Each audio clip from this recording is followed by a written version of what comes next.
इस चर्चा का स्रोत हिमालयन स्टॉक्स गुरुकुल है। लेटेस्ट मार्केट एनालिसिस के लिए हिमालयन स्टॉक्स गुरुकुल को सब्सक्राइब, लाइक और शेयर करें। तो आज हम देख रहे हैं भारतीय शेयर बाजार को। पिछले हफ्ते काफी उठापटक रही, लेकिन फिर एक शानदार वापसी भी हुई। हिमालयन स्टॉक्स गुरुकुल के एनालिसिस के आधार पर आइए इसे समझते हैं। शुरुआती गिरावट के बाद बाजार ने ये जो वापसी दिखाई वो काफी तेज थी।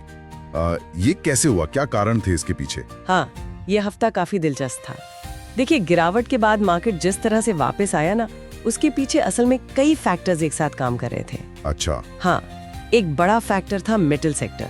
उसमें जबरदस्त तेजी देखने को मिली। निफ्टी मेटल इंडेक्स वो करीब 4% ऊपर चला गया इस हफ्ते। 4%? वाह। हाँ, और ऐसा लगता है कि जो यूरोपियन यूनियन के संभावित टैरिफ की बात चल रही है और ग्लोबल डिमांड बढ़ने की जो उम्मीद है, उसने इसमें काफी जोश भरा। अच्छा, मतलब ग्लोबल फैक्टर्स। और टाटा स्टील जैसी बड़ी कंपनियों पर भी इसका कुछ असर? हिमालयन स्टॉक्स गुरुकुल इस पर क्या कहता है? बिल्कुल, टाटा स्टील में एक बड़ी ब्लॉक डील भी हुई और हाँ, उसको यूरोपियन यूनियन टैरिफ से फायदा मिलने की उम्मीद भी जताई जा रही है।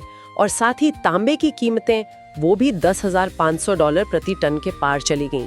ये भी एक बड़ा सिग्नल है। तो ये तो हुई मेटल्स और ग्लोबल डिमांड की बात, लेकिन हमारे घरेलू मोर्चे पर क्या चल रहा था? क्या वहां से भी कुछ सपोर्ट मिला मार्केट को? हाँ, बिल्कुल। घरेलू मोर्चे पर भी कई पॉजिटिव चीजें थीं। सबसे पहले तो सरकारी बैंक्स, पीएसयू बैंक्स, उन्होंने बहुत अच्छा परफॉर्म किया। निफ्टी पीएसयू बैंक इंडेक्स करीब 2% ऊपर था। अच्छा। और इसका एक बड़ा कारण है आरबीआई का फैसला।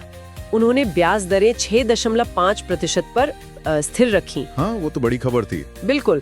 तो उससे बैंकों पर जो मार्जिन का दबाव था वो थोड़ा कम हुआ, तो उनके लिए ये एक राहत की बात थी। सही कहा। और सरकार की तरफ से जो खर्च बढ़ाने की बात चल रही है, कैपेक्स की, उसका भी असर दिखा होगा, खासकर इंफ्रा वगैरह पर। हाँ, एकदम सही। वित्त मंत्री ने जो कैपिटल एक्सपेंडिचर बढ़ाने की कमिटमेंट दिखाई, उसे इंफ्रा और कैपिटल गुड्स शेयर्स में अच्छी खरीदारी देखने को मिली। लोगों को लगा कि हाँ, यहाँ ग्रोथ आएगी। ठीक है, तो सरकारी बैंक, सरकारी खर्च और कुछ। और एक और अच्छी बात हुई कि कच्चे तेल की कीमतें गिरी। क्रूड ऑयल 16 हफ्ते के निचले स्तर पर आ गया। ओ, ये तो काफी गिरावट है। हाँ, तो इससे जो महंगाई की चिंता थी और इंपोर्ट बिल बढ़ने का डर था, वो थोड़ा कम हुआ। और ये इक्विटी मार्केट के लिए हमेशा पॉजिटिव होता है। वैसे हिमालयन स्टॉक्स गुरुकुल को सब्सक्राइब और लाइक करना न भूलें। जरूर। तो घरेलू हालात सुधरे, कच्चा तेल नीचे आया, और बाहर की दुनिया से, ग्लोबल मार्केट से कैसे संकेत थे, जैसे अमेरिका वगैरह? हाँ, वहाँ से भी अच्छे संकेत मिले। वॉल स्ट्रीट मतलब अमेरिकी बाजार वो रिकॉर्ड ऊंचाई पर था।